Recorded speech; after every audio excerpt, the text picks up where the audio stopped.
প্রভু তুমি বলেছ রাসূল দেবে না, বলনি দেবে না ও মোর,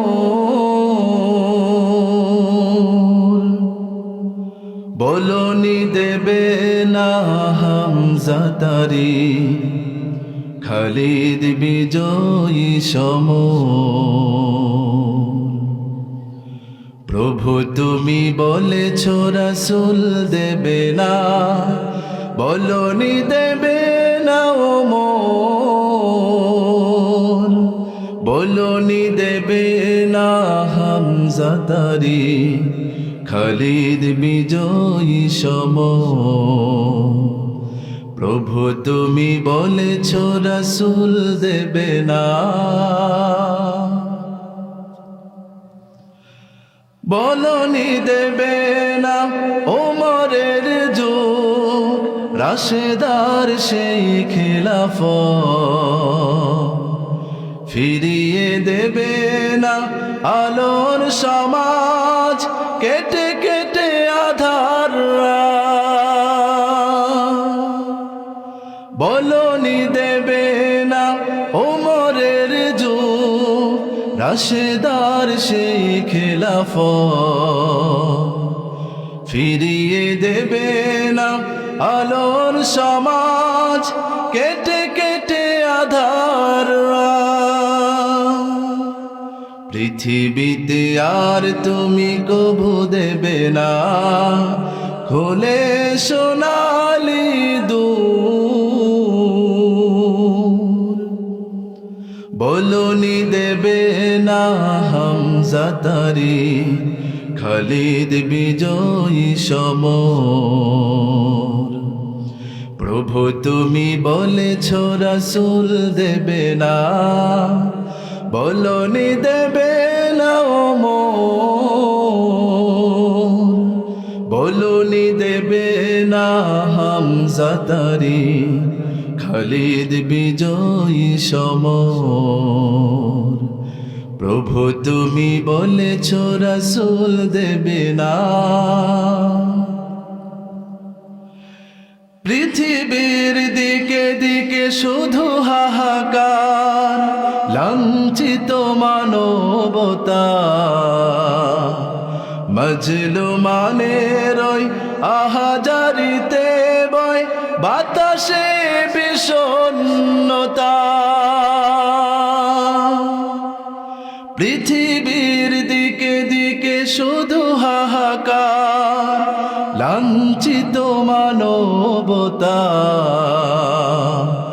মজলুমানের ওই আহাজারিতে বয় বাতাসে বিষণ্ণতা।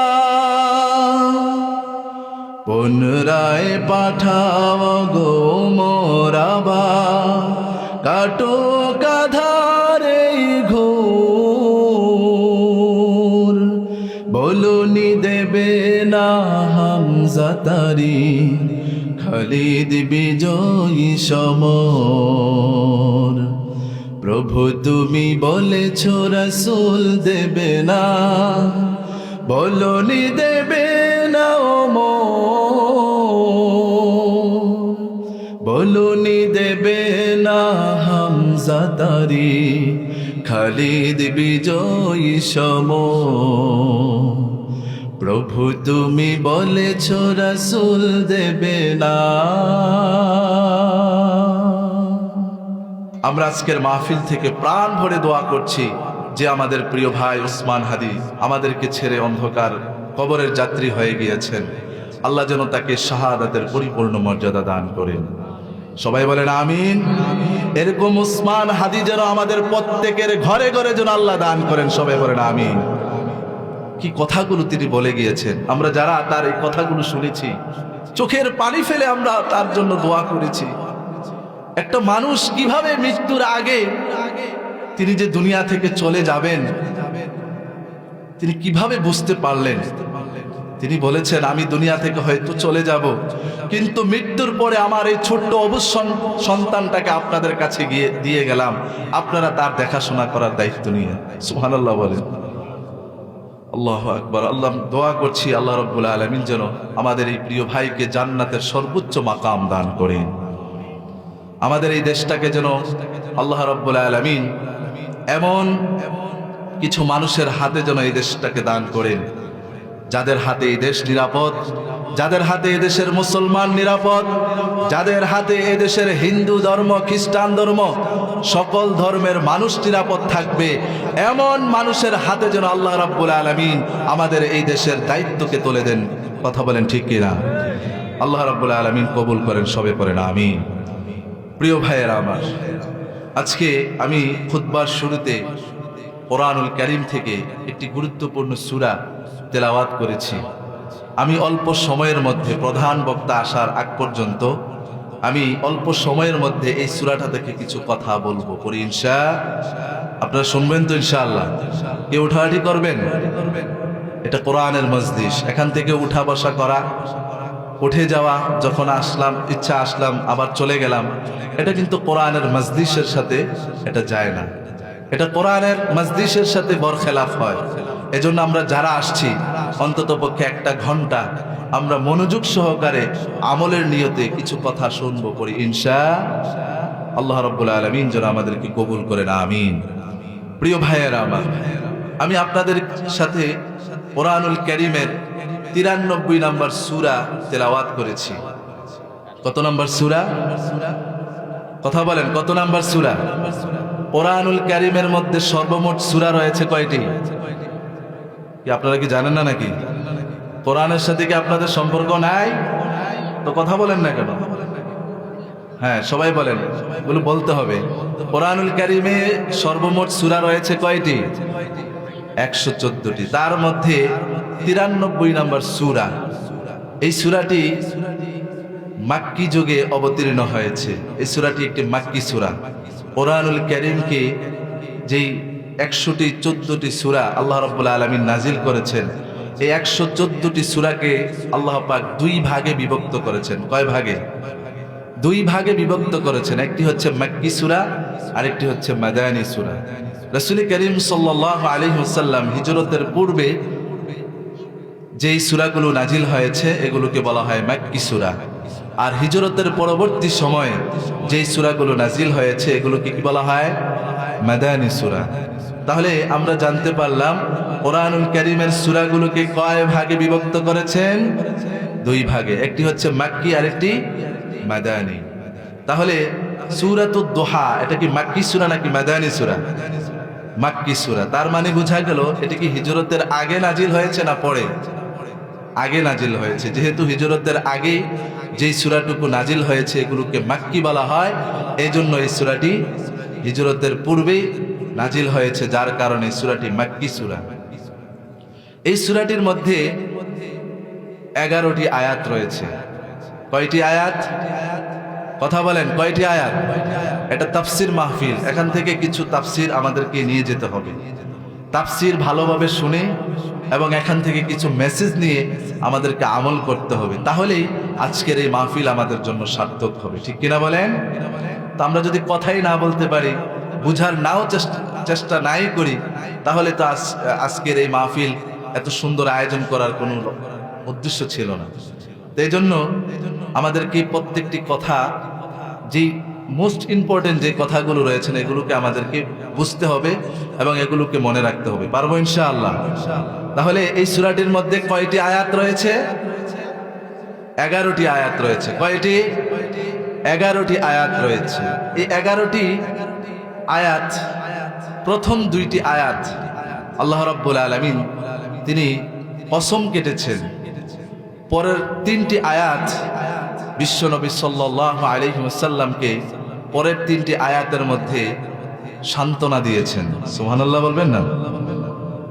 এর পরের 3টি আয়াতের মধ্যে বিশ্বনবী সাল্লাল্লাহু আলাইহি ওয়াসাল্লামকে কি কি দিয়েছেন এবং তাকে উপহার হিসাবে কি নেয়ামতগুলো দিয়েছেন, এই নেয়ামতের বর্ণনা করেছেন। লাস্ট 3টি আয়াতের মধ্যে বিশ্বনবী সাল্লাল্লাহু আলাইহি ওয়াসাল্লামকে যে গাইডলাইন দিয়েছেন, যে মেসেজগুলো দিয়েছেন, ওই গাইডলাইনগুলো আল্লাহ রাব্বুল আলামিন পরের লাস্ট 3টি আয়াতের মধ্যে দিয়েছেন। সুবহানাল্লাহ। প্রিয় ভাইয়েরা, এই সূরার একটি ব্যাকগ্রাউন্ড রয়েছে। এই সূরার একটি অন্যতম ব্যাকগ্রাউন্ড হচ্ছে, এই সূরাটি একজন হতাশা ব্যক্তির জন্য আশার বাণী হিসাবে এই সূরাটি আল্লাহ রাব্বুল আলামিন নাজিল করেছেন। পড়ি সুবহানাল্লাহ। আমরা যেন কোনো বিষয়ে যেন হতাশ হয়ে না যাই, কোনো বিপদ বালা মুসিবত যেন আসলে যেন আমরা যেন বিপদের সময় যেন আপসেট না হয়ে যায়, হতাশ না হয়ে যায়। এই হতাশা ব্যক্তিদের হতাশা দূর করার জন্য আল্লাহ রাব্বুল আলামিন এই সূরাটুকু নাজিল করেছেন। পড়ি সুবহানাল্লাহ। আমার ভাইয়েরা, আল্লাহ রাব্বুল আলামিন বলেন, লা তাইআসু মির রাউহিল্লাহি ইন্নাহু লা ইয়াইআসু মির রাউহিল্লাহি ইল্লাল কওমুল কাফিরুন। হযরত ইয়াকুব আলাইহিস সালাতু ওয়াস সালাম তার কলিজার টুকরা সন্তানকে বললেন, ও আমার কলিজার টুকরা সন্তান, তুমি হতাশ হয়ে যাও না, আল্লাহর রহমত থেকে তুমি নিরাশ হয়ে যেও না। কারণ আল্লাহর রহমত থেকে নিরাশ হয়ে যায় কাফেররা, কিন্তু যারা ঈমানদার ব্যক্তি তারা আল্লাহর রহমত থেকে কখনো নিরাশ হয় না। কথা বলেন ঠিক কিনা? এজন্য আমার প্রিয় ভাইয়েরা, একজন ঈমানদার তার জীবনে যত বিপদ আসুক, তার জীবনে যত কঠিন সময় আসুক, ওই বিপদ এবং কঠিন সময়ে ঈমানদার ব্যক্তিরা কখনো হাল ছেড়ে দেয় না, ঈমানদার ব্যক্তিরা কখনো হতাশ হয়ে যায় না। ঈমানদার ব্যক্তিরা একজনের উপরে ভরসা করে জবান খুলে বলেন, তিনি কে? আমরা ভরসা করি কার উপরে? একজন ঈমানদার যেন আল্লাহর উপরে সর্ব অবস্থায় তাওয়াক্কুল করতে পারেন, ভরসা করতে পারেন। এই জন্য আল্লাহ রাব্বুল আলামিন এই সূরাটা আমাদের জন্য মেসেজ হিসেবে দান করেছেন। আমার প্রিয় ভাইয়ের, আমরা জানি রাত যত গভীর হয়ে যায়, সকালবেলা সূর্য অর্থাৎ সুবহে সাদিক হওয়ার সম্ভাবনা তত বেশি হইতে থাকে, ঠিক কিনা? এবং একজন মায়ের পেটের ভিতরে, গর্ভবতী মায়ের পেটের ভিতরে সন্তান থাকা অবস্থায় ওই মায়ের পেটের ব্যথা যখন আস্তে আস্তে করে বেড়ে যায়, তখন ওই মা বুঝতে পারে তার পেটের মধ্যে যেই সন্তান রয়েছে, এই সন্তান দুনিয়াতে আসার সম্ভাবনা ঘনিয়ে আসছে, ঠিক কিনা বলেন? কিন্তু একজন মুসলমান তার জীবনে যত বিপদ আসুক, যত বালা মুসিবত আসুক, এই সমস্ত বালা মুসিবতগুলো, এই বিপদের সময় যত আসবে, একজন ঈমানদার সে বিশ্বাস করে বিপদের পরে আল্লাহ রাব্বুল আলামিন তাকে আনন্দের সময় দান করে দিবেন, ঠিক কিনা বলে? সুতরাং আজকে ইসলামকে নিয়ে যারা এই দেশ থেকে মুসলমানদেরকে উৎখাত করতে চায়, আলেমদেরকে বাংলাদেশ থেকে তাড়িয়ে দিতে চায়, তারা মনে করছে দেশের আলেম ওলামাদেরকে জেলে বন্দী করে রেখে হামলা দিয়ে, মামলা দিয়ে, ফাঁসি দিয়ে এই দেশ থেকে আলেমদেরকে দুনিয়া থেকে শেষ করে দিয়ে এদেশ থেকে মুসলমানদের হাত থেকে তারা এই দেশকে ছিনিয়ে নেবে। কিন্তু প্রিয় ভাইয়েরা, এই দেশের মধ্যে একজন মুসলমান যতদিন বেঁচে থাকবে ততদিন মুসলমানরা এই দেশে কোনো হিন্দুত্ববাদ, ভারতীয় আগ্রাসনের হাতে এই দেশটাকে দিবে না, ঠিক কিনা বলে? আমার প্রিয় ভাইয়েরা, এই জন্য মুসলমানদের যত বিপদ আসে, যত বালা মুসিবত আসে, মুসলমানরা বুঝতে পারে তাদের এই বিপদ বালা মুসিবতের পরে তাদের বিজয় তাদের একেবারে সন্নিকটে। কথা বলেন ঠিক কিনা? আমার প্রিয় ভাইয়েরা, এই সূরার আরেকটি ব্যাকগ্রাউন্ড হচ্ছে বিশ্বনবী সাল্লাল্লাহু আলাইহি ওয়াসাল্লাম, তার উপর আল্লাহ রাব্বুল আলামিন কিছুদিন ওহী আসা বন্ধ করে রেখেছেন। ওহী আসা বন্ধ রাখার কারণে বিশ্বনবীর মনটা খুব খারাপ হয়ে গেল এবং মক্কার কাফেররা বিশ্বনবীকে বিভিন্নভাবে বিভিন্ন উস্কানিমূলক কথা বলতে শুরু করলো। বিশ্বনবীকে বলতে লাগলেন, হে মুহাম্মদ, তোমার নাকি রব রয়েছে, যিনি প্রতিদিন তোমার কাছে নতুন নতুন আয়াত প্রেরণ করেন। আজকে তোমার রব কোথায়? এতদিন হয়ে গেল তোমার উপরে কোনো আয়াত নাজিল হচ্ছে না, তার মানে তুমি সত্য নবী নয়, তুমি হচ্ছ মিথ্যা নবী। পড়ি নাউজুবিল্লাহ। এরকম করে বিশ্বনবীকে বিভিন্ন সময়ে বিভিন্নভাবে বিশ্বনবীকে বিভিন্ন কথার মাধ্যমে বিশ্বনবীকে তারা হতাশ করেছিলেন। বিশ্বনবী সাল্লাল্লাহু আলাইহি ওয়াসাল্লাম তার উপরে প্রায় অনেক দিন ধরে আল্লাহ রাব্বুল আলামিন ওহী আসা বন্ধ করে রেখেছেন, যার কারণে বিশ্বনবী কোরআনুল কারীমের আয়াতগুলো মানুষের সামনে বলতে পারেন নাই। সুবহানাল্লাহ। আমার প্রিয় ভাইয়েরা, আমাদের নবী সাল্লাল্লাহু আলাইহি ওয়াসাল্লাম তিনি যে কথাগুলো বলতেন, এই কথাগুলো কার কথা? বলেন, এই কথাগুলো কার? যতক্ষণ পর্যন্ত আল্লাহর কাছ থেকে ওহী না আসতো ততক্ষণ পর্যন্ত তিনি কিছু কথা বলতে পারতেন না, তিনি চুপ থাকতেন। যতক্ষণ পর্যন্ত আল্লাহর পক্ষ থেকে ওহী অবতীর্ণ না হতো ততক্ষণ পর্যন্ত তিনি চুপ থাকতেন, কিছুই বলতে পারতেন না। ঠিক কিনা বলেন? কারণ আমার নবী সাল্লাল্লাহু আলাইহি ওয়াসাল্লাম তিনি এমন একজন মানুষ ছিলেন, ওয়ামা ইয়ানতিকু আনিল হাওয়া ইন হুয়া ইল্লা ওয়াহয়ুন ইউহা। বিশ্বনবী সাল্লাল্লাহু আলাইহি ওয়াসাল্লাম তিনি এমন একজন মানুষ ছিলেন, তিনি নিজ থেকে কোনো বানিয়ে কোনো কথা বলতেন না যতক্ষণ পর্যন্ত তার উপরে ওহী অবতীর্ণ না হতো। ঠিক কিনা বলেন? যখনই তার কাছে ওহী অবতীর্ণ হতো তখনই বিশ্বনবী সাল্লাল্লাহু আলাইহি ওয়াসাল্লাম কথা বলতেন। এরকম করে বিশ্বনবীর উপরে দীর্ঘ অনেক দিন ধরে ওহী আসা বন্ধ ছিল। বিশ্বনবীর মনটা খুব খারাপ হয়ে গেল।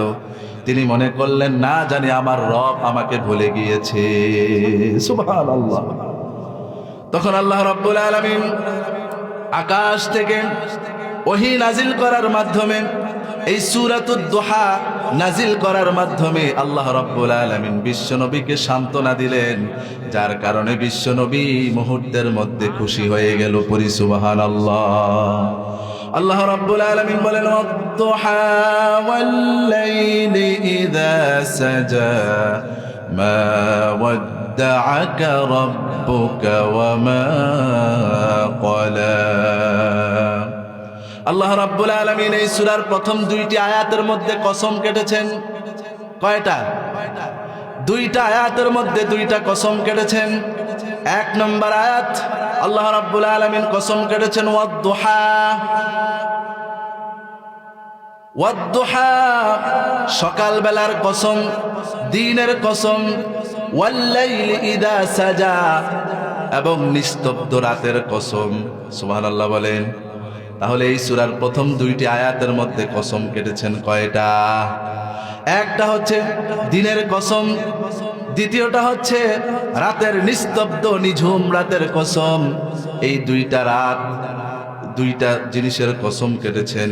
এই দুইটা জিনিসের কসম কাটার উদ্দেশ্য হচ্ছে আল্লাহ রাব্বুল আলামিন বিশ্বনবীকে বোঝাতে চাইলেন। মুফাসসিরিনে কেরাম তারা এই দুইটি আয়াতের ব্যাখ্যা করেছেন। এখানে দিন বলতে ওহী আশাকে বোঝানো হয়েছে এবং রাত বলতে ওহী আশা বন্ধকে বোঝানো হয়েছে, অর্থাৎ ওহী না আশাকে বোঝানো হয়েছে।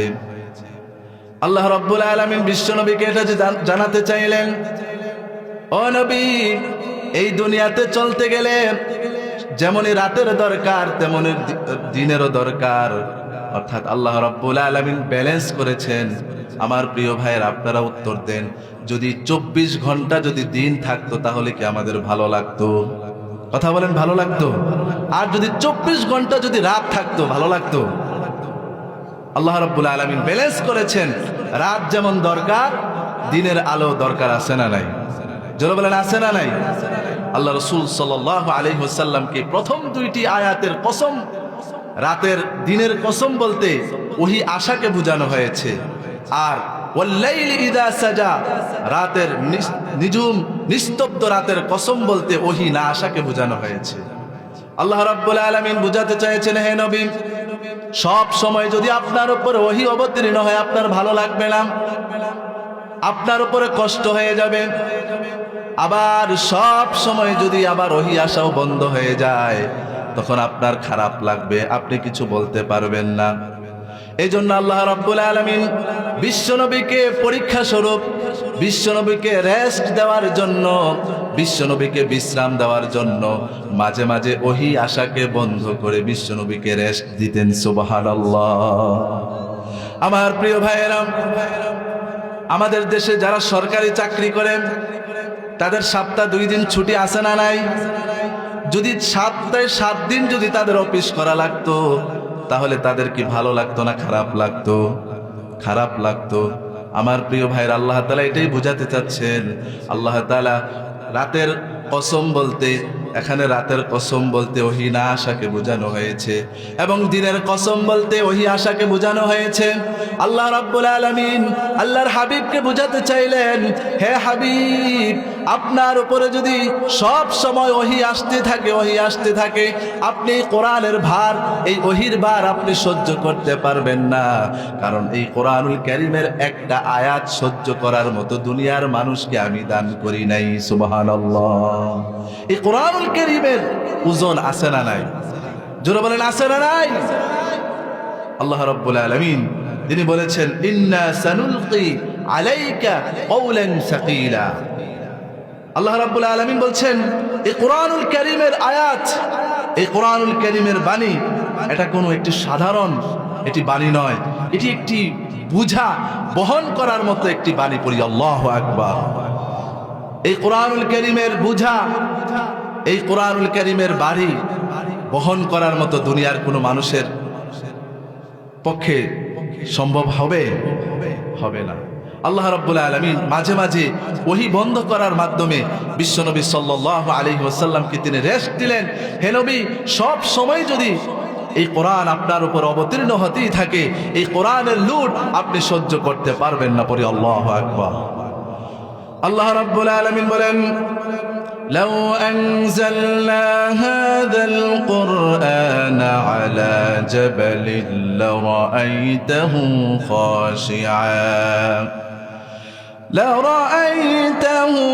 خاشعا متصدعا من خشية الله।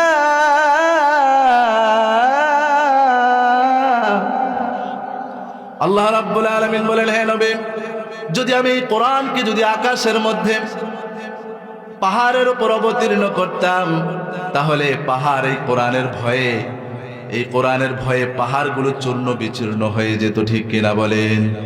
আমার প্রিয় ভাইয়েরা, এই কোরআনের বাণী এত এত ভার, এই কোরআনের ভার সহ্য করার মতো দুনিয়ার কোন সৃষ্টিকে আল্লাহ রাব্বুল আলামিন দান করেন নাই, একমাত্র তার পেয়ারা হাবিব সাল্লাল্লাহু আলাইহি ওয়াসাল্লামকে দান করেছেন।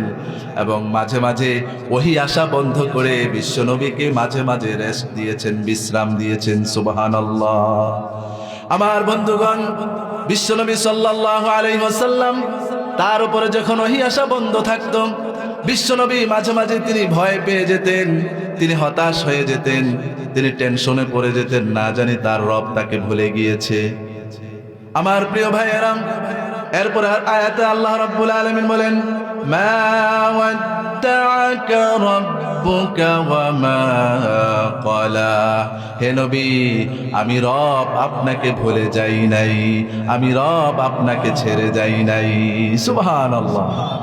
যেই নবী তিনি পেরেশান হয়ে গিয়েছেন, না জানি তার রব তাকে ভুলে গিয়েছে, আল্লাহ রাব্বুল আলামিন তখনই এরপরের আয়াত নাজিল করে বললেন, মা ওয়াদ্দাআকা রাব্বুকা ওয়া মা ক্বালা।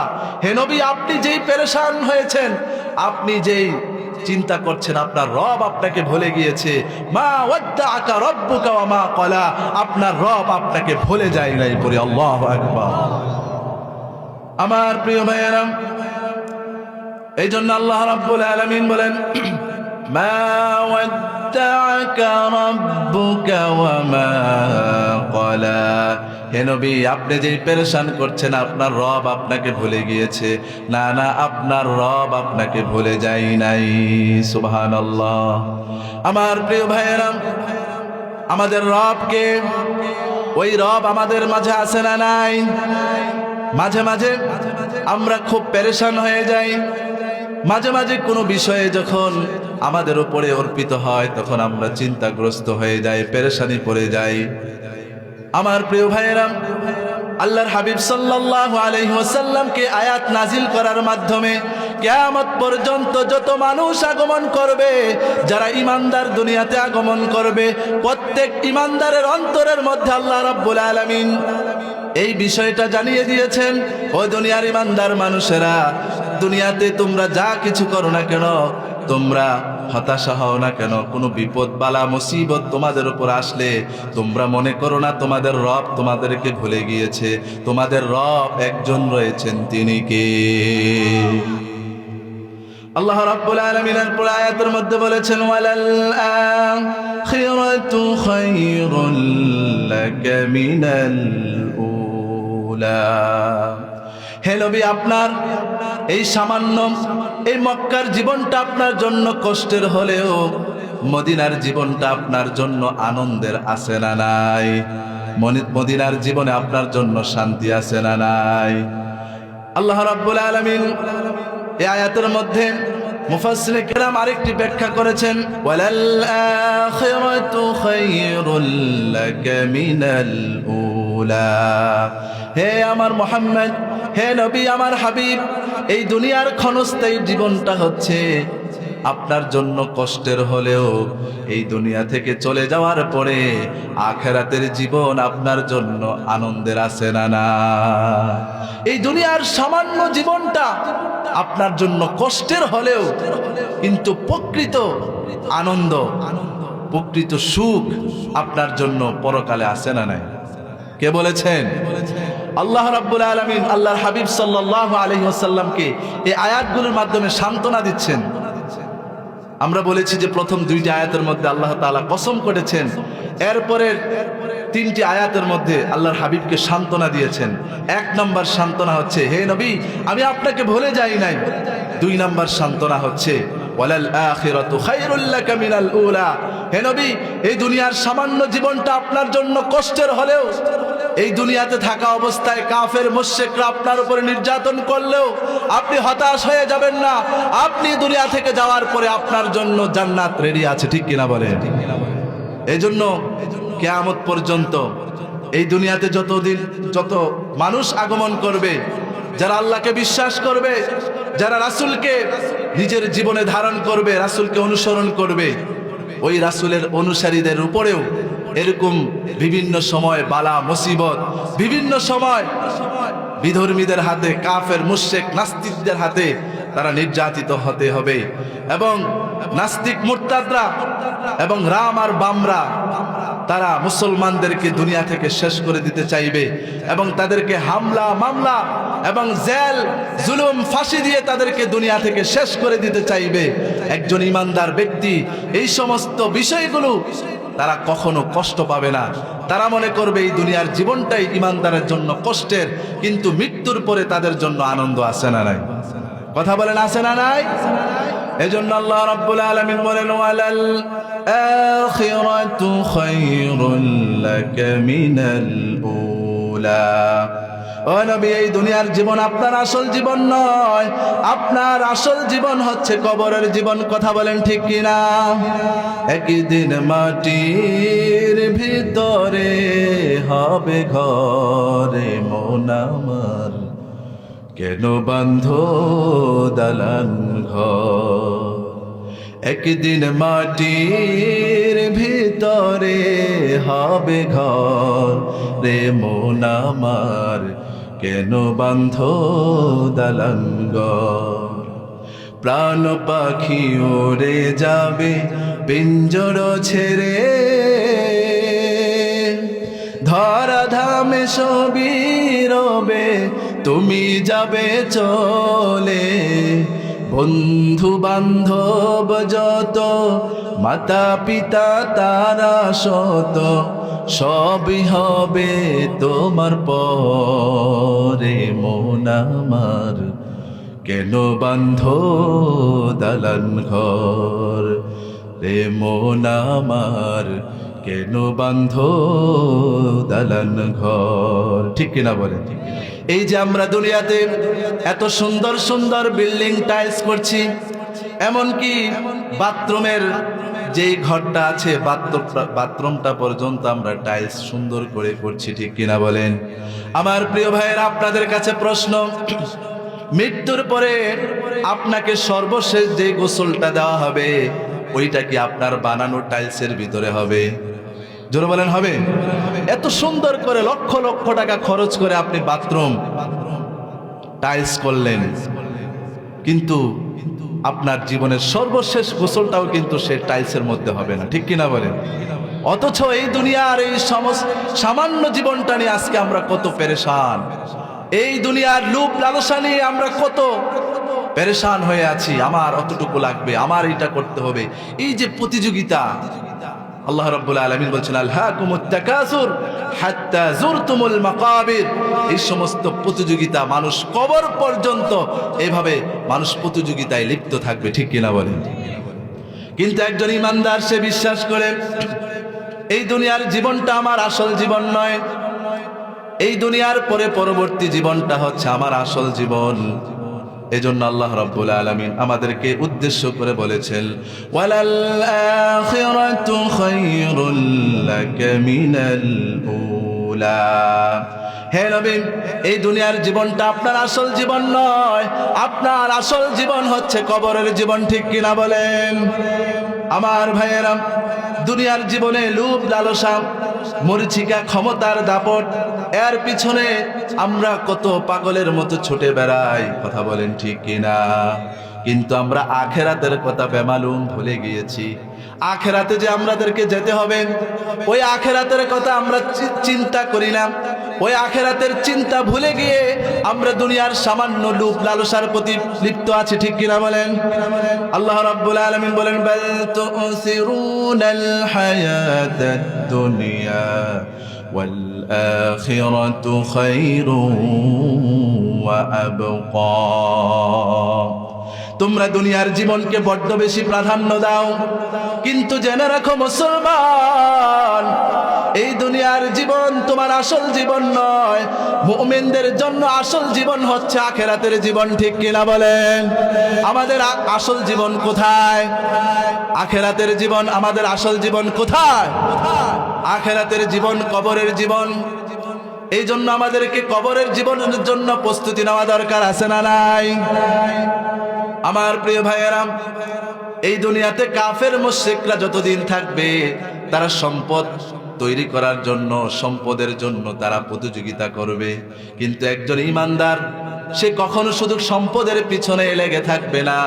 তাকে আল্লাহ রাব্বুল আলামিন যে সম্পদ দিয়েছেন, এই সম্পদ থেকে দ্বীনের কাজে ব্যবহার করে, দ্বীনের পথে ব্যয় করে, এবং তাকে যে সম্পদ দিয়েছেন এই সম্পদ মানবতার কল্যাণের জন্য ব্যয় করে, কথা বলেন ঠিক কিনা?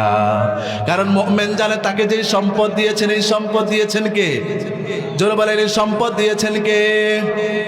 এজন্য মুমিন সে মনে করে এই দুনিয়ার জীবনটা হচ্ছে আমার ক্ষণস্থায়ী জীবন, কিন্তু আসরের জীবন হচ্ছে কবরের জীবন, ঠিক কিনা বলেন?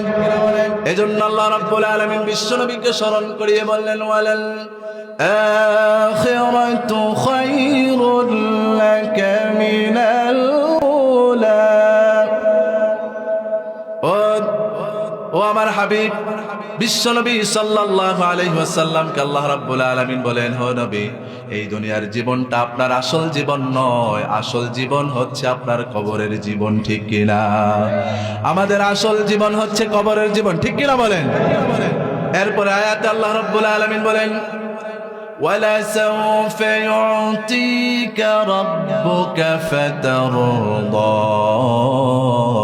হে নবী, আপনাকে অচিরে এমন এমন কিছু বিষয় সুসংবাদ দেব, এইগুলো পাওয়ার পরে আপনি মুহূর্তের মধ্যে খুশি হয়ে যাবে।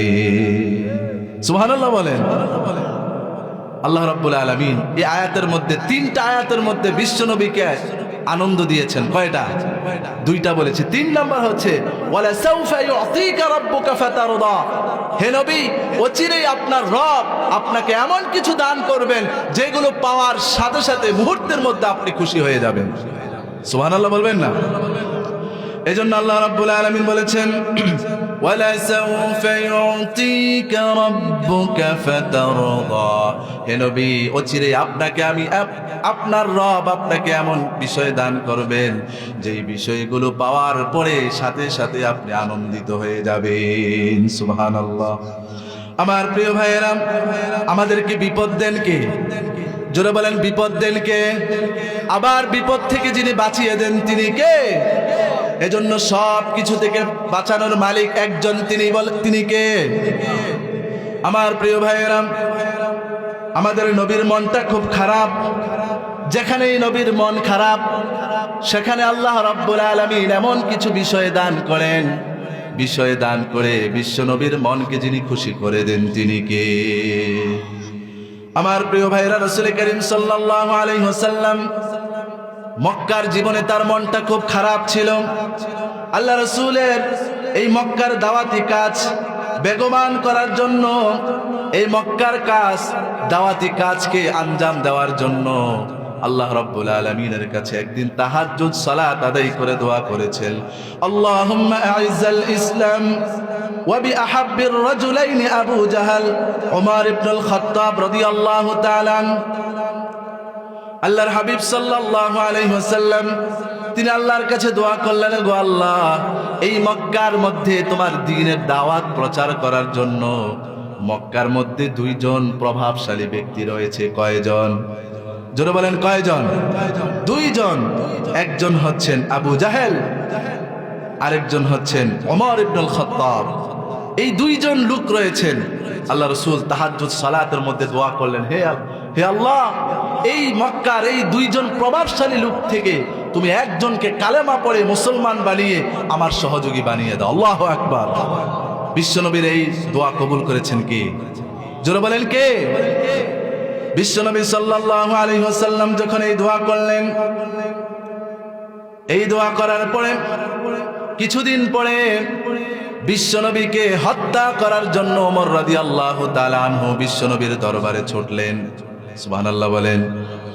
বিশ্বনবী তখন দারুল আরকামের ভিতরে তিনি গোপনে গোপনে ইসলামের দাওয়াত দিচ্ছেন সাহাবীদেরকে নিয়ে।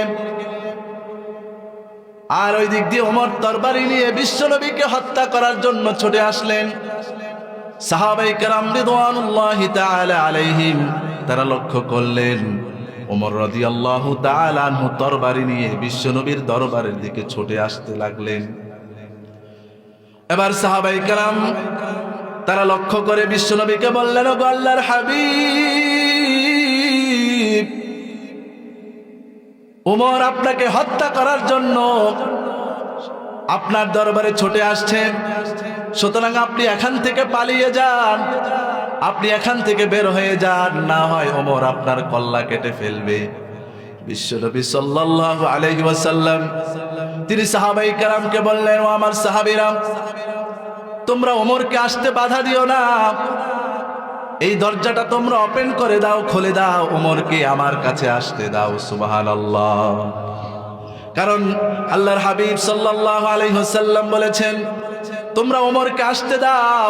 ওই দিন আমি তাহাজ্জুদ সালাতে আমি দোয়া করেছি ওমরের জন্য, আবু জাহেলের জন্য, তারা দুইজন থেকে যে কোনো একজন যেন তারা কালেমা পড়ে মুসলমান হয়। আমার মনে হয় আল্লাহ রাব্বুল আলামিন আজকে দোয়া কবুল করেছেন, এই জন্য ওমর আমার দরবারে ছুটে আসতেছে। তোমরা ওমরকে দরজাটা খুলে দাও, আমার কাছে আসতে দাও। পড়ি আল্লাহু আকবার। এবার হযরত ওমর রাদিয়াল্লাহু তাআলা আনহু দরজা খোলা পেয়ে বিশ্বনবীর দরবারে গেলেন। সুবহানাল্লাহ বলেন। বিশ্বনবীর দরবারে গিয়ে ওমর রাদিয়াল্লাহু তাআলা আনহু যেই তরবারি নিয়ে আঘাত করতে আসলেন, ওই তরবারি বিশ্বনবীর পাশে রাখলেন। বিশ্বনবীর পাশে রেখে তিনি সাক্ষ্য দিতে লাগলেন, আশহাদু আল্লা ইলাহা ইল্লাল্লাহু ওয়া আশহাদু আন্না মুহাম্মাদান আবদুহু ওয়া রাসূলুহু। আল্লাহু আকবার। যে ওমর বিশ্বনবীকে হত্যা করার জন্য আসলেন, ওই ওমর বিশ্বনবীর দরবারে এসে কালেমা পড়ে মুসলমান হয়ে গিয়েছেন। আল্লাহু আকবার। আমার প্রিয় ভাইয়েরা, বিশ্বনবীর দোয়া কবুল করেছেন কে? এবার বিশ্বনবী সাল্লাল্লাহু আলাইহি ওয়াসাল্লামের দরবারে এসে ওমর রাদিয়াল্লাহু তাআলা আনহু কালেমা পড়ে মুসলমান হয়ে গেলেন। ওমর যখন কালেমা পড়ে মুসলমান হলেন, বিশ্বনবীর মন খুশি না বেজার? জোরে বলেন, খুশি না বেজার? বিশ্বনবী খুশি হয়ে গেলেন, কারণ আল্লাহ রাব্বুল আলামিন বলেন, ওয়ালা সাউফা ইউতিকা রাব্বুকা ফাতারদা। হে নবী, অচিরে আমি আপনাকে এমন এমন বিষয় দান করব, যখনই আপনার মন খারাপ থাকবে ওই মুহূর্তে আমি এমন বিষয় আপনার সামনে উপস্থাপন করব, এমন বিষয় দান করব যেগুলো পাওয়ার সাথে সাথে আপনি নবী আনন্দিত হয়ে যাবে। এবার বিশ্বনবী সাল্লাল্লাহু আলাইহি ওয়াসাল্লামের দরবারে ওমর এসে যখন ইসলাম গ্রহণ করলো, বিশ্বনবী খুশি হয়ে গেলেন। আল্লাহু আকবার। আমার প্রিয় ভাইরা, হযরত ওমর রাদিয়াল্লাহু তাআলা আনহু যখন ইসলাম গ্রহণ করলেন, ইসলাম গ্রহণ করার পরে বিশ্বনবীকে বলতে লাগলেন, ইয়া রাসূলুল্লাহ, পড়েন সাল্লাল্লাহু আলাইহি ওয়াসাল্লাম, আলাইসাল কুরআনু কিতাবুন হক, আলাইসা মুহাম্মদ নবিয়্যুন হক, আলাইসা আল্লাহু রাব্বুন হক। বিশ্বনবীকে প্রশ্ন করতে লাগলেন, হে আল্লাহর নবী, ইয়া রাসূলুল্লাহ সাল্লাল্লাহু আলাইহি ওয়াসাল্লাম, আপনি যেই কোরআন মানুষকে দাওয়াত দিচ্ছেন, যেই কোরআনের কথা মানুষের সামনে বলছেন, এই কোরআন কি সত্য কিতাব নয়? বিশ্বনবী বললেন, বালা, হ্যাঁ, এটা সত্য কিতাব। আলাইসা মুহাম্মদ নবিয়্যুন হক, আপনি যে মুহাম্মদ, আপনি কি আল্লাহর পক্ষ থেকে সত্য নবী নন? বিশ্বনবী বললেন, নাম। এরপরে বললেন, আলাইসা আল্লাহু রাব্বুন হক, আল্লাহ যে একজন রয়েছেন তিনি কি সত্যিকার আল্লাহ নয়? তখন বিশ্বনবী বললেন, নাম, তিনি সত্যিকার একজন আমাদের রব। এবার বিশ্বনবী সাল্লাল্লাহু আলাইহি ওয়াসাল্লামের কাছে ওমর রাদিয়াল্লাহু তাআলা আনহু বললেন, ফাফিমাল ইখতিফা, তাহলে আপনি কেন গোপনে গোপনে ইসলামের দাওয়াত দিচ্ছেন? কেন আপনি প্রকাশ্যে দাওয়াত না দিয়ে আপনি এই ঘরের মধ্যে লুকিয়ে লুকিয়ে কেন ইসলামের দাওয়াত দিচ্ছেন?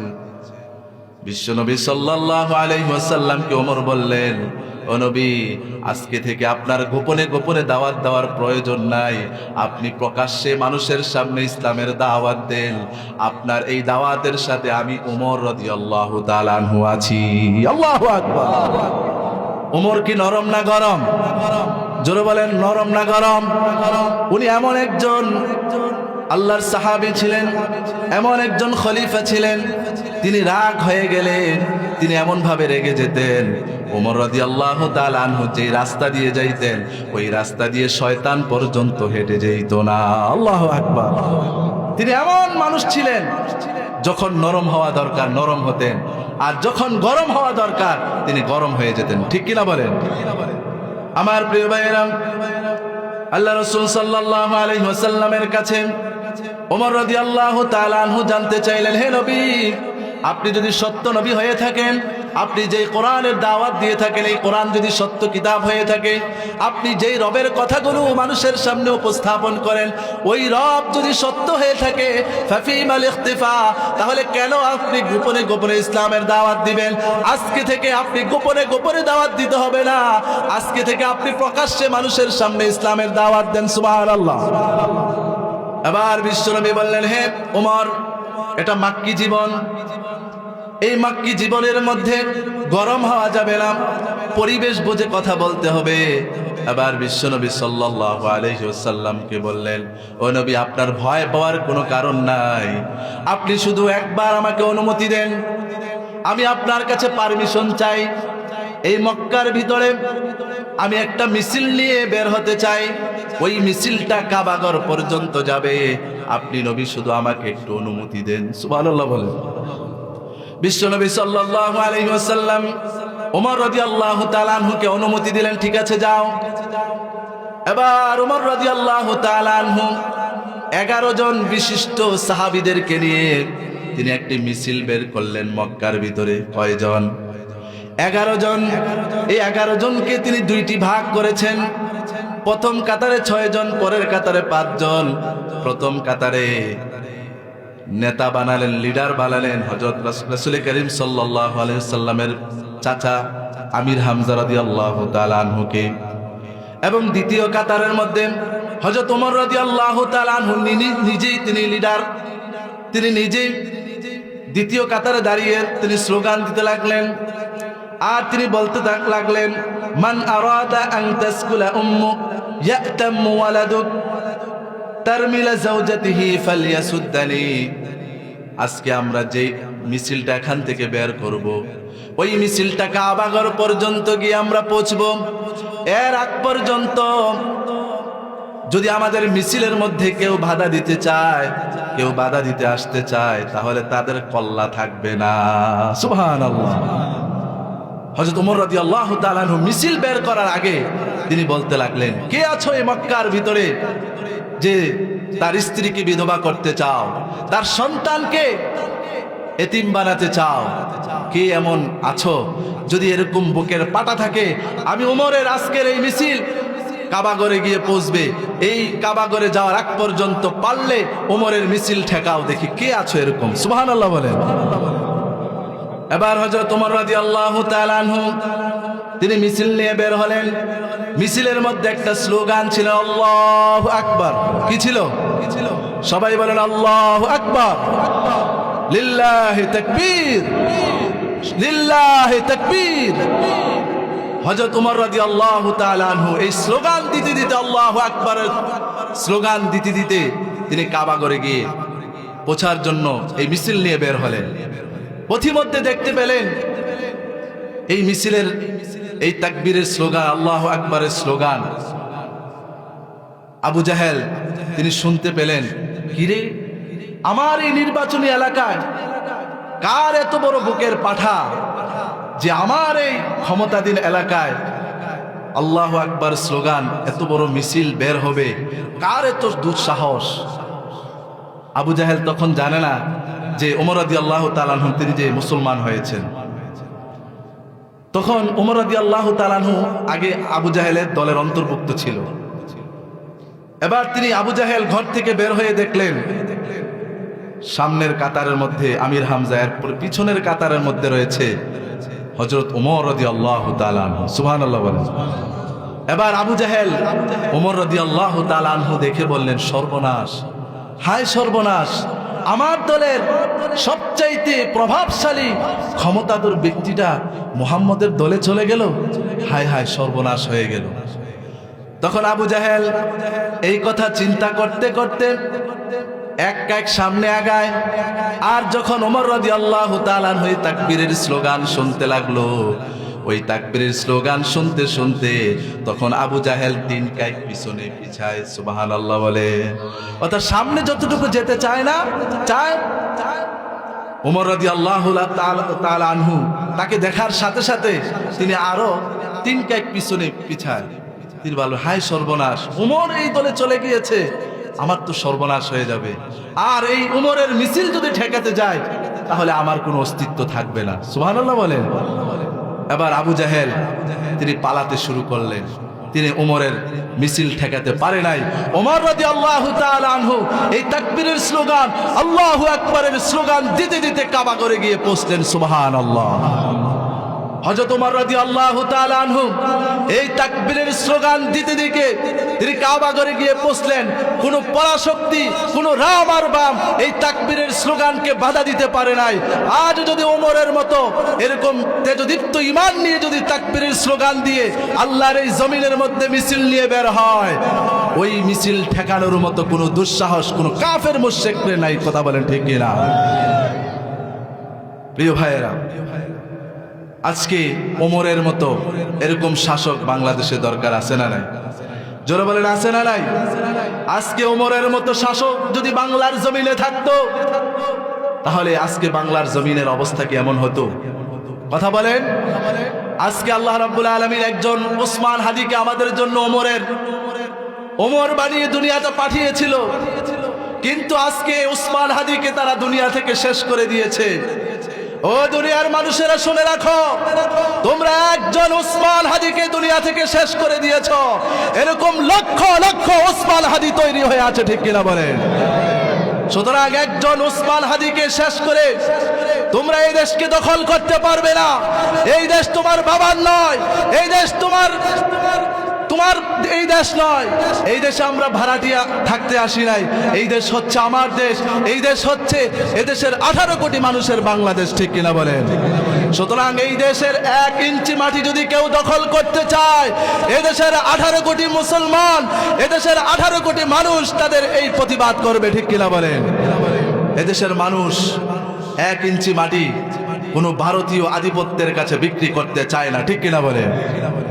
দীর্ঘ 16টা বছর এদেশের মানুষগুলোকে যেভাবে নির্যাতন করেছে, এদেশের মানুষের উপরে যেভাবে জুলুম করেছে, তারা এদেশের মানুষদের উপরে জুলুম করে এদেশের টাকা বিদেশে প্রচার করেছে, এদেশের টাকা দিয়ে বেগম পাড়ায় বাড়ি বানিয়েছে, বিল্ডিং বানিয়েছে।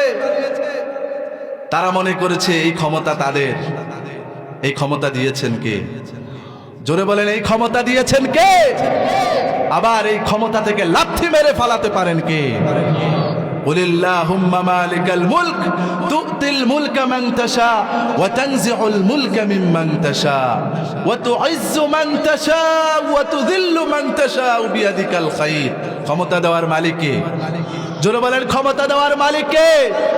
আর এই ক্ষমতা থেকে যিনি মুহূর্তের মধ্যে জুতা দিয়ে নিক্ষেপ করে লাথি মেরে ক্ষমতা থেকে সরিয়ে দিতে পারেন কে? সে আল্লাহ এখন আছে না নাই? দুনিয়ার শুরু থেকে নমরুদ, ফেরাউন, আবু জাহেল, উতবা, সাইবা তাদের ক্ষমতা দেখাতে চেয়েছিল, কিন্তু তারা ক্ষমতা দেখিয়ে দুনিয়াতে টিকতে পেরেছে? কথা বলেন, টিকতে পেরেছে? গত 16 বছর এই দেশে স্বৈরাচার শেখ হাসিনা এদেশে ভারতের আধিপত্য চালাতে চেয়েছিল। সে মনে করেছে এই দেশের ক্ষমতা পেয়ে এই দেশটা তার বাবার দেশ, এই দেশটা তার দেশ, ঠিক কিনা বলেন? আর আমরা যারা এই দেশে আছি, বসবাস করি, আমরা ভাড়াটিয়া, ঠিক কিনা বলেন? আমরা কি এই দেশে ভাড়াটিয়া এসেছি? এই দেশ কার? আমার দেশ, আপনার দেশ। এই দেশ 18 কোটি মানুষের বাংলাদেশ, ঠিক কিনা বলেন? সে চেয়েছিল তার ক্ষমতা দিয়ে এই দেশকে দখল করে নিতে, কিন্তু যে আল্লাহ রাব্বুল আলামিন আরশে আজিমে বসে তাকে ক্ষমতা দিয়েছেন, আল্লাহ রাব্বুল আলামিন বলছেন ইন্না বাতশা রাব্বিকা লাশাদীদ। আল্লাহ রাব্বুল আলামিন বলছেন তোমাকে যখন ধরবো, এমন ভাবে ধরবো, এমন ধরা থেকে কেউ বাঁচতে পারবে না, ঠিক কিনা বলে? আমরা দেখেছি এই দীর্ঘ 16 বছর এদেশে তারা রাজত্ব করেছে, তারা মনে করেছে এই দেশটা তাদের দেশ। আল্লাহ রাব্বুল আলামিন তার কি ফয়সালা, ছোট্ট একটা কথার মাধ্যমে এমন ভাবে এই দেশের মানুষের ভিতরে আল্লাহ রাব্বুল আলামিন এমন জাগরণ তৈরি করে দিয়েছেন, যেই জাগরণের মাধ্যমে এই দীর্ঘ 16 বছরের রাজত্ব 40 মিনিট পর্যন্ত তারা টিকতে পারে নাই, ঠিক কিনা বলে? এই 40 মিনিটের ভিতরে তারা ভারতে, দিল্লি গিয়ে পড়েছে, কথা বলেন, ঠিক কিনা? সুতরাং আজকের এই মাহফিল থেকে এই বিষয়টা জানিয়ে দিতে চাই, আগামীতে যারা এই দেশে ক্ষমতায় বসবেন, আগামীতে এই দেশ যাদের হাতে থাকবে, যদি আপনারাও যদি আগের দুর্নীতিবাজদের মতো, চাঁদাবাজদের মতো এরকম অবস্থা করেন, আপনাদের পরিণতি তার চাইতে আরো ভয়ঙ্কর হবে, ঠিক কিনা বলে? সুতরাং এই দেশের মানুষ বোকার স্বর্গে বসবাস করে না। এদেশের মানুষকে আপনি চুষে চুষে খাবেন। এদেশের মানুষ এখন আর বসে থাকার সময় নাই। যখনই যেখানে প্রতিবাদ দেখবে, 18 কোটি মুসলমান তাদের একতাবদ্ধ হয়ে তারা এই অন্যায় প্রতিবাদকে প্রতিরোধ করবে, ঠিক কিনা বলে? সুতরাং আল্লাহ রাব্বুল আলামিন হযরত ওমর রাদিয়াল্লাহু তাআলা আনহু তার ঈমান গ্রহণ করার মাধ্যমে বিশ্বনবী সাল্লাল্লাহু আলাইহি ওয়াসাল্লাম তার একজন সহযোগী হিসেবে আল্লাহ রাব্বুল আলামিন দান করেছেন, যার কারণে বিশ্বনবী সাল্লাল্লাহু আলাইহি ওয়াসাল্লাম খুশি হয়ে গেলেন। সুবহানাল্লাহ বলেন। আমরা এরকম ওমরের মতো শাসক বাংলাদেশে চাই কি চাই না? জোরে বলেন, চাই কি চাই না? আজও সেই কোরআন আছে, হাদিস আছে, সেই মানার মানুষ নেই, সেই আবু বকর ওমর নেই, সেই আলী হায়দার ওসমান নেই, ঠিক কিনা? আজকে যদি ওমরের মতো শাসন বাংলাদেশে থাকতো, তাহলে এদেশের মধ্যে চাঁদাবাজি থাকতো, কথা বলেন, চাঁদাবাজি থাকতো? আজকে ওমরের মতো একজন ওমর যদি বাংলাদেশে দাঁড়িয়ে যেত, এদেশের মধ্যে চাঁদাবাজি বন্ধ হয়ে যেত, এদেশের মধ্যে দুর্নীতি বন্ধ হয়ে যেত, এদেশের মধ্যে সুদ ঘুষ বন্ধ হয়ে যেত। কথা বলেন ঠিক কিনা? আমরা আল্লাহর কাছে দোয়া করি, হে আল্লাহ, তুমি আমাদের জন্য এমন একজন ওমরের মতো শাসক দান করো, যে ওমরের একটা হুঙ্কারের মধ্যে 18 কোটি মুসলমান এক হয়ে তারা কাজ করবে। ঠিক কিনা বলেন? আল্লাহ যেন তৌফিক দান করে, সবাই পড়ি না আমিন। আল্লাহ রাসূল সাল্লাল্লাহু আলাইহি ওয়াসাল্লাম তার মনটা যখন খারাপ, তখন আল্লাহ রাব্বুল আলামিন তিনি বলেন, ওয়ালা সাউফা ইউতিকা রাব্বুকা ফাতারদা, হে নবী, আমি আপনাকে এমন এমন বিষয় আপনার সামনে দান করব, এগুলো পেয়ে আপনি মুহূর্তের মধ্যে খুশি হয়ে যাবেন। সুবহানাল্লাহ। এরপরে বিশ্বনবী সাল্লাল্লাহু আলাইহি ওয়াসাল্লাম মক্কা থেকে 80 মাইল দূরত্বে তায়েফের অবস্থান। ওই তায়েফের ময়দানে বিশ্বনবী দাওয়াত দিতে গেলেন। বিশ্বনবী যখন কোরআনের দাওয়াত দিতে গেলেন, দাওয়াত দিতে যাওয়ার পরে বিশ্বনবীর উপরে পাথর মেরেছিল। পাথর মেরে বিশ্বনবীর 3 জায়গার মধ্যে রক্তাক্ত করেছে। কয় জায়গায়? বিশ্বনবীকে 3 জায়গায় রক্তাক্ত করেছেন। তারপরও বিশ্বনবী তায়েফবাসীর জন্য কখনো বদদুয়া করেন নাই। ঠিক কিনা? খেয়ে না খেয়ে দিন প্রচারের কাজে নিজেকে দিয়েছ বিলিয়ে, তায়েফের কাফেরেরা চিনল না এ আলো, দুষ্ট ছেলেদের পিছু দিল লেলিয়ে। পাথরের আঘাতে ক্ষত বিক্ষত হয়ে সারা শরীর থেকে রক্ত ঝরে। হে রাসূল, তোমাকে ভুলে আমি কেমন করে? হে রাসূল, তোমাকে ভুলে আমি কেমন করে? ঠিক কিনা বলেন? আমরা কি আমাদের নবীকে ভুলে থাকতে পারি? জোরে বলেন, এমন নবী আমরা পেয়েছি, ওই নবীকে কখনো ভোলা যায় নাকি? আমার প্রিয় ভাইরা, ওই নবীর ভালোবাসা আমাদের প্রত্যেকের অন্তরের মধ্যে আছে না নাই? আল্লাহর হাবিব সাল্লাল্লাহু আলাইহি ওয়াসাল্লাম যখন তায়েফের ময়দানে গেলেন, তায়েফের ময়দানে যাওয়ার পরে বিশ্বনবী যখন দ্বীনের দাওয়াত দিতে লাগলেন, দ্বীনের দাওয়াত দেওয়া অবস্থায় বিশ্বনবীকে পাথর মেরে নিক্ষিপ্ত করেছে। বিশ্বনবী তারপরেও কাফেরদের জন্য বদদুয়া করে নাই। আল্লাহর হাবিব সাল্লাল্লাহু আলাইহি ওয়াসাল্লাম তিনি যখন এই দাওয়াত দিতে গিয়ে তিনি নির্যাতিত হয়েছেন, তিনি জখম হয়েছেন, আঘাতপ্রাপ্ত হয়েছেন। বিশ্বনবীর মনটা খুব খারাপ। এই মক্কার 80 মাইল দূরত্বে তায়েফবাসীদেরকে জাহান্নাম থেকে মুক্ত করার জন্য, জান্নাতে নিয়ে যাওয়ার জন্য আমি তাদেরকে দাওয়াত দিতে আসলাম। এই তায়েফবাসীকে জাহান্নাম থেকে মুক্ত করে জান্নাতে নিয়ে যাওয়ার জন্য, আমি জান্নাতে নিয়ে যাওয়ার জন্য দাওয়াত দিতে আসলাম। কিন্তু এই তায়েফবাসীরা আমাকে বুঝলো না, আমাকে রক্তাক্ত করেছে, পাথর দিয়ে নিক্ষেপ করেছে। বিশ্বনবীর মনটা খুব খারাপ। বিশ্বনবী সাল্লাল্লাহু আলাইহি ওয়াসাল্লাম ওই ফজরের সময় ওই রক্তাক্ত শরীর নিয়ে তিনি ওযু করলেন। ওযু করার পরে ফজরের সালাত আদায় করলেন। এত সুন্দর করে কোরআনুল কারীমের তেলাওয়াত করতে লাগলেন বিশ্বনবী। আর পাশ দিয়ে একদল জিন লোকেরা হেঁটে যাচ্ছে। ওই জিন ব্যক্তিরা, ওই জিনের লোকেরা বিশ্বনবীর কণ্ঠে কোরআনুল কারীমের তেলাওয়াত শুনে তারা আশ্চর্যিত হয়ে গেল। সুবহানাল্লাহ। তারা বলতে লাগলেন, ইন্না সামি'না কুরআনান আজাবা ইয়াহদি ইলার রুশদি ফাআমান্না বিহি। ওই জিন জাতিরা তারা চিন্তা করলো, এত সুন্দর কোরআনের আয়াত, এত সুন্দর বাণী তো আমরা কখনো শুনি নাই। এটা তো আশ্চর্য বাণী, এত সুন্দর কণ্ঠের তেলাওয়াত তো আর কখনো শুনি নাই। সুতরাং নিশ্চয়ই এই আয়াতগুলো, এই কথাগুলো, এটা দুনিয়ার কোনো মানুষের বানানো কথা নয়। এই কথাগুলো বানানোর একজন মালিক রয়েছেন, যেই মালিককে দেখা যায় না। সুবহানাল্লাহ। সুতরাং এই আয়াতগুলো যে মালিক বানিয়েছেন, ফাআমান্না বি, আমরা তার প্রতি ঈমান আনলাম। সুবহানাল্লাহ। আমার প্রিয় ভাইয়েরা, বিশ্বনবী সাল্লাল্লাহু আলাইহি ওয়াসাল্লামকে আল্লাহ রাব্বুল আলামিন সান্ত্বনা দিলেন, হে নবী, আপনি তায়েফের ময়দানে আপনি প্রকাশ্যে মানুষদেরকে দ্বীনের দাওয়াত দিতে আসলেন। এই দ্বীনের দাওয়াত বাহ্যিকভাবে দুনিয়ার এই তায়েফবাসীরা গ্রহণ না করলেও কিন্তু একদল অদৃশ্যমান জিন জাতি আপনার এই কোরআনুল কারীমের তেলাওয়াত শুনে তারা ঈমান গ্রহণ করেছে। সুবহানাল্লাহ। এবার বিশ্বনবী সাল্লাল্লাহু আলাইহি ওয়াসাল্লাম তিনি খুশি হয়ে গেলেন, আনন্দিত হয়ে গেলেন। সুবহানাল্লাহ। আমার প্রিয় ভাইয়েরা, এরপরে বিশ্বনবী সাল্লাল্লাহু আলাইহি ওয়াসাল্লাম যখন মক্কা থেকে মদিনায় হিজরত করলেন, মক্কা থেকে যখন মক্কাবাসীরা যখন বিশ্বনবীকে বিভিন্নভাবে আঘাত করতে লাগলো, বিশ্বনবীকে নির্যাতন করতে লাগলো, বিশ্বনবীকে যখন মক্কা থেকে মদিনাতে যাওয়ার বাধ্য করলো, বিশ্বনবীর মনটা খুব খারাপ। তার নিজের মাতৃভূমি ছেড়ে মদিনায় চলে যেতে হয়, ঠিক কিনা বলেন?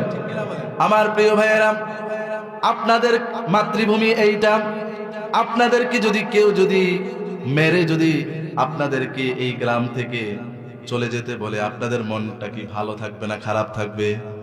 মনটা খুব খারাপ হয়ে যাবে। এই দেশ এই এলাকায় জন্মগ্রহণ করলাম, আজকে আমার একটু সামান্য অপরাধের কারণে, আমার এই কাজটার কারণে আমাকে এলাকা থেকে বিতাড়িত করে দিবে, তার মনটা কি হয়ে যাবে? খারাপ থাকবে, খারাপ হয়ে যাবে।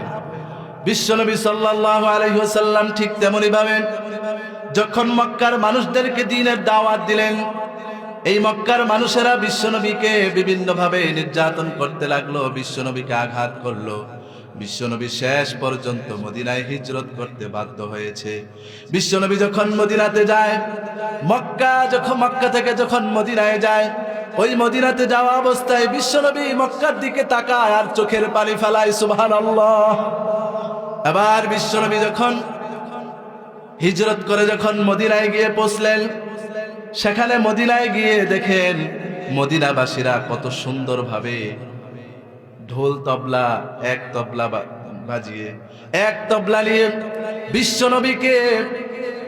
বিশ্বনবীকে বরণ করার জন্য, বিশ্বনবীকে সম্ভাষণ জানার জন্য এই মক্কার প্রান্তর, মদিনার প্রান্তরের মধ্যে মদিনাবাসীরা রেডি হয়ে আছেন। সুবহানাল্লাহ। আর তারা বলতে লাগলেন, তালাআল বাদরু আলাইনা মিন সানিয়াতিল ওয়াদা। আল্লামা কবি সুন্দর করে বলেছেন, তালাআল বাদরু আলাইনা মিন সানিয়াতিল ওয়াদা ওয়াজাবা শুকরু আলাইনা মাদআ লিল্লাহি দা আইয়ুহাল মাবউসু ফিনা جئت من أمر المطاع جئت شرفت المدينة مرحبا يا خير داع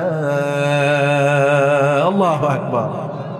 বিশ্বনবী সাল্লাল্লাহু আলাইহি সাল্লাম যখন মক্কা থেকে মনটা খারাপ করে মদিনায় গেলেন, আর মদিনায় গিয়ে দেখতে পেলেন এলাহি কাণ্ড। মদিনাবাসীরা বিশ্বনবীকে বরণ করার জন্য তারা রেডি হয়ে আছেন, আর এই গানের সুরে সুরে বিশ্বনবীকে বরণ করে নিলেন পরে। আল্লাহু আকবার। এবার বিশ্বনবীর মন খারাপ না বেজার? জোরে বলেন, খারাপ না বেজার? যখন তিনি দেখতে পেলেন মদিনাবাসীরা তার পক্ষে, মদিনাবাসীরা তাকে আপন করে নিচ্ছে, বিশ্বনবী মন কি খারাপ না বেজার? কথা বলেন না কেন, খারাপ না বেজার? মন ভালো হয়ে গিয়েছে। বিশ্বনবী সাল্লাল্লাহু আলাইহি ওয়াসাল্লাম এই বিষয়টা দেখে তিনি আনন্দিত হয়ে গেলেন। বিশ্বনবী সাল্লাল্লাহু আলাইহি ওয়াসাল্লাম এটা দেখে তিনি আশ্চর্যিত হয়ে গেলেন, যেই কারণে আমি মক্কা ছাড়লাম, আজকে মদিনায় এসে দেখলাম এলাহি কাণ্ড। মদিনাবাসীরা আমাকে বরণ করার জন্য, আমাকে সংবর্ধনা নিয়ে তারা এখানে বসে আছেন। আল্লাহ রাব্বুল আলামিন বিশ্বনবীর মনকে খুশি করে দিলেন। সুবহানাল্লাহ। এজন্য যেখানেই নবীর মন খারাপ, সেখানেই আল্লাহর পক্ষ থেকে নবীর জন্য সুসংবাদ আছে না নাই? জোরে বলেন, আছে না নাই? কিয়ামত পর্যন্ত যারা নবীর ওয়ারিস, যারা নবীর ওয়ারিস, যারা দ্বীনের কথা বলবে, দ্বীনের পথে চলবে, ওই দিন থেকে যদি কেউ কাউকে সরিয়ে দিতে চায়, ইমানদার ব্যক্তিরা হতাশ হবে না, ইমানদার ব্যক্তিরা আপসেট হবে না, ইমানদার ব্যক্তিরা ভরসা করবে কার উপরে? জোরে বলেন, কার উপরে? যখন ইমানদার ব্যক্তিদের যেখানেই বিপদ, সেখানে আল্লাহর সাহায্য আছে না নাই? জোরে বলেন, আল্লাহর সাহায্য আছে না নাই? এজন্য আল্লাহ রাব্বুল আলামিন বলেন, ওয়ালা সাউফা ইউতিকা রাব্বুকা ফাতারদা। হে নবী, আমি আপনাকে এমন এমন বিষয় দান করব যেই বিষয়গুলো পেয়ে আপনি মুহূর্তের মধ্যে খুশি হয়ে যাবেন। সুবহানাল্লাহ। এরপরে আয়াতের মধ্যে আল্লাহ রাব্বুল আলামিন বলেন, এরপরে 3টি আয়াতের মধ্যে আল্লাহ রাব্বুল আলামিন বিশ্বনবী সাল্লাল্লাহু আলাইহি ওয়াসাল্লামকে যে নিয়ামতগুলো দিয়েছেন সেই কথাগুলো আল্লাহ রাব্বুল আলামিন বলছেন, আলাম ইয়াজিদকা ইয়াতীমান ফাআওয়া। হে নবী, আমি আপনাকে এতিম অবস্থায় পাই নাই। হে নবী, আমি আপনাকে এতিম অবস্থায় পেয়েছি, কিন্তু আপনাকে এতিম অবস্থা থেকে লালন পালনের ব্যবস্থা আমি আল্লাহ রাব্বুল আলামিন করেছি। সুবহানাল্লাহ। এই আয়াতগুলো সংক্ষিপ্ত কথা অর্থ বলে আমি শেষ করে দিচ্ছি। আল্লাহ রাব্বুল আলামিন বিশ্ব নবীকে এতিম অবস্থায় দুনিয়াতে পাঠিয়েছেন, ঠিক কিনা বলেন? এরপর আল্লাহ রাব্বুল আলামিন বলেন,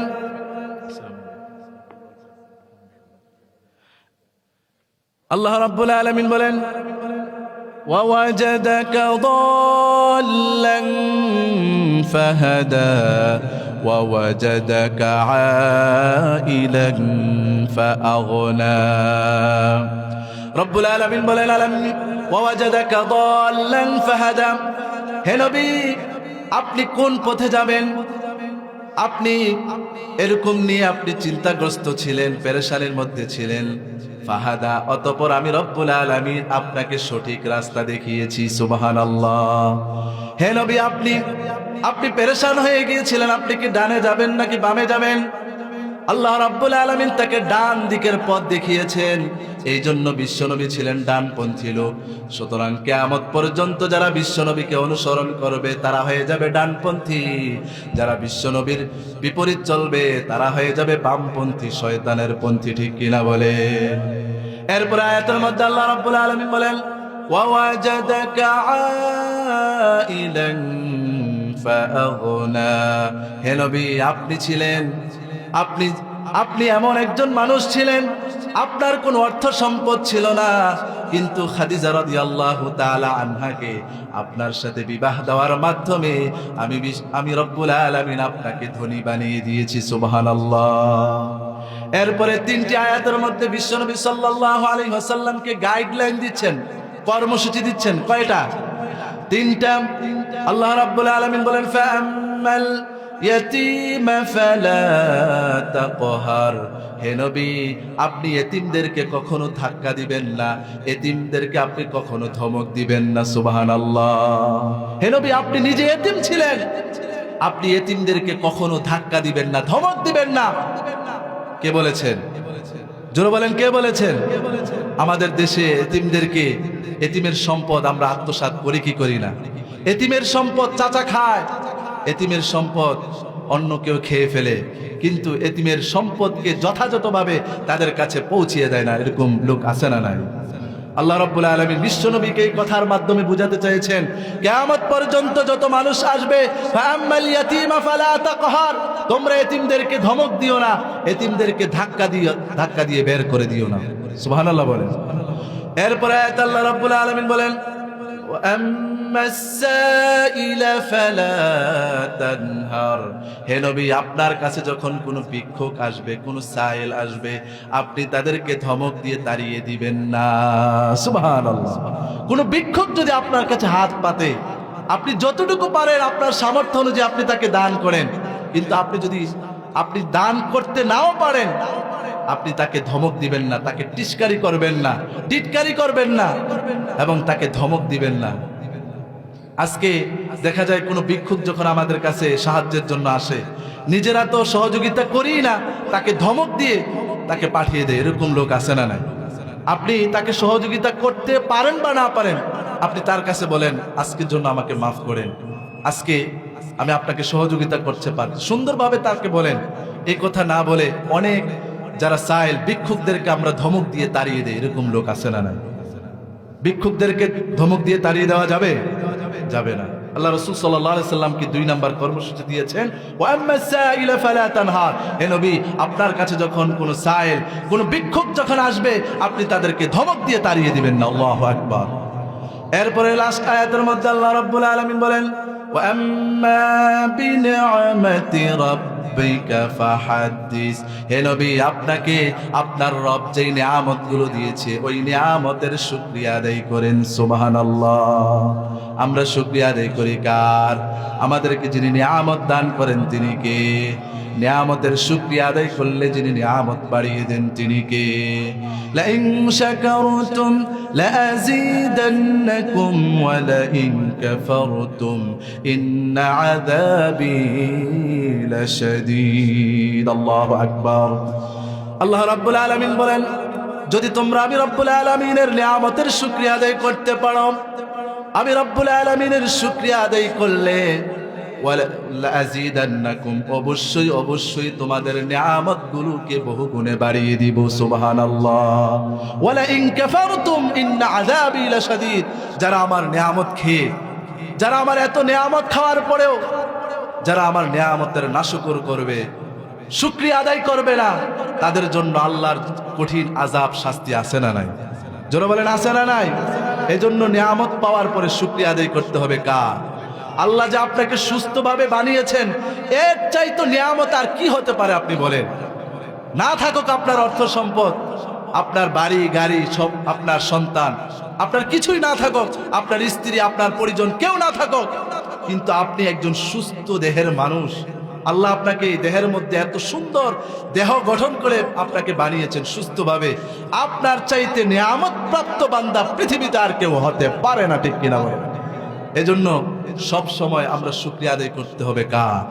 আল্লাহ রাব্বুল আলামিন 3 নম্বর বিশ্বনবীকে কর্মসূচি দিয়েছেন, হে নবী, আপনাকে আল্লাহ যেই নিয়ামতগুলো দিয়েছেন এই নিয়ামতের শুকরিয়া আপনি যথাযথভাবে আদায় করেন কার?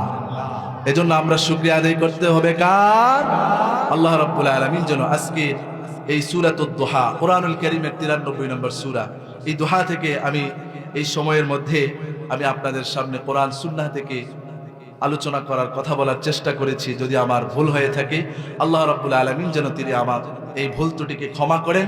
যেই সহি কথাগুলো আমি বলেছি আল্লাহ রাব্বুল আলামিনের যেন এই সহি কথাগুলো আমাদের প্রত্যেককে বাস্তব জীবনে আমল করার তৌফিক দান করেন। সর্বশেষ আবারও দোয়া করছি, আমাদের গতকাল যেই প্রিয় ভাই ওসমান হাদি ভাই আমাদেরকে এই দুনিয়া থেকে তিনি চলে গিয়েছেন, আমাদেরকে মেসেজ দিয়ে গিয়েছেন। তিনি এদেশের মধ্যে এদেশের শান্তিকামী মানুষের জন্য তিনি তার যেই প্রচেষ্টা ছিল, তিনি এই প্রচেষ্টাগুলো এই দেশের মধ্যে কায়েম করতে না পারলেও আমাদেরকে তিনি মেসেজ দিয়ে গিয়েছেন, আমরা যারা পরবর্তী প্রজন্ম রয়েছি আমরাও যেন তার এই আদর্শকে গ্রহণ করে যেন এদেশের কোনো ভারতীয় আগ্রাসন, ভারতীয় আধিপত্যকে যেন এদেশের মধ্যে স্থান দেওয়া না যায়, এই মেসেজটা তিনি আমাদেরকে দিয়েছেন, ঠিক কিনা বলেন? সুতরাং এই দেশ আমার দেশ, এই দেশ আপনার দেশ, এই দেশ হচ্ছে 18 কোটি মুসলমান, 18 কোটি মানুষের বাংলাদেশ। সুতরাং এই দেশের 1 ইঞ্চি মাটি কোনো ভারতীয় আধিপত্যরা এই দেশকে লুটে পুটে নিতে পারবে না। 18 কোটি মানুষ এই দেশে বসবাস করতে, ঠিক কিনা বলেন? সুতরাং এই দেশ আমার দেশ, এই দেশ আপনাদের সকলের দেশ। সুতরাং এই দেশের শান্তিকামী দেশ মানুষের জন্য যা কিছু করা দরকার আমরা এখন থেকে তা করার চেষ্টা করব। আমাদের এই চেষ্টার মাধ্যমে আগামীর বাংলাদেশ যেন এদেশের মুসলমানদের বাংলাদেশ হয়, আগামীর বাংলাদেশ যেন কোরআনের বাংলাদেশ হয়, আগামীর বাংলাদেশ যেন কোরআন মুসলমানদের বাংলাদেশ হয়, আগামীর বাংলাদেশ যেন আলেম ওলামাদের বাংলাদেশ হয়, ঠিক কিনা বলেন? আমরা চাই কি চাই না? জোরে বলেন, চাই কি চাই না? কারা কারা চাই? দু হাত তুলে আল্লাহকে দেখায়।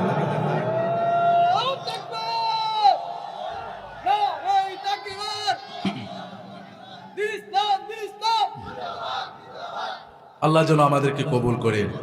এই দেশ যাদের হাতে নিরাপদ থাকবে, এদেশ এবং এদেশের মানুষ যাদের হাতে নিরাপদ থাকবে, আল্লাহ যেন তাদের হাতেই যেন এই দেশটাকে দিয়ে দেন। পড়েন আমিন। হাদা মা ইনদাল্লাহ আলাইহি তাওয়াক্কালতু ওয়া ইলাইহি উনীব। যে আজকে আমাদের আজকের মাহফিলের প্রধান বক্তা, বিশিষ্ট আলেমে দ্বীন, বিশিষ্ট আলেমীদ্বীন সারা বাংলার আলোড়ন সৃষ্টিকারী বক্তা সুমধুর কণ্ঠস্বর হযরত মাওলানা কারি আব্দুল মান্নান সাহেব আমাদের সামনে উপস্থিত হয়েছেন। আমরা পড়ি আলহামদুলিল্লাহ, সবাই বলি আলহামদুলিল্লাহ। আমরা হযরতের আলোচনা শেষ করি, আমরা ইনশাআল্লাহ এখান থেকে যাব। রাজি আছি ইনশাআল্লাহ? এখন এই মাদ্রাসার 2 জন ছাত্র হাফেজ কোরআন হয়েছেন আজকে, এখন তাদেরকে পাগড়ি প্রদান করা হবে।